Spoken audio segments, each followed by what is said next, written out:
கர்த்தருக்கு ஸ்தோத்திரம். இந்த நாளுக்கான தேவ வார்த்தை ஏசாயா புஸ்தகம் 49 அதிகாரம் 16 வசனம். இதோ என் உள்ளங்கையில் உன்னை வரைந்திருக்கிறேன்.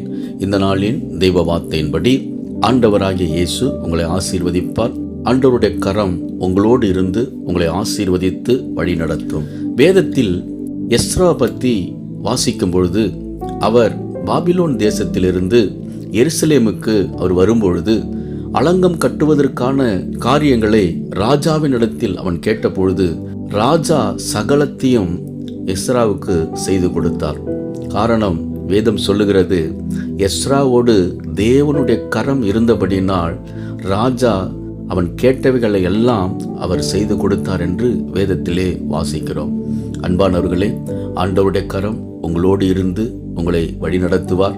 நீங்கள் வேண்டிக் கொள்ளுகிற எல்லாவற்றையும் அவர் வாய்க்க பண்ணி உங்களை ஆசீர்வதிப்பார், உங்களை உயர்த்துவார். தேவன் உங்களை உள்ளங்கையில் வரைந்திருக்கிறார். அவர் தம்முடைய கரத்தினாலே உங்களை ஆசீர்வதித்து வழி நடத்துவார். விசுவாசியுங்கள், மகிழ்ந்து களி கூறுங்கள். இயேசு உங்களை ஆசீர்வதிக்கிறார். ஆமேன்.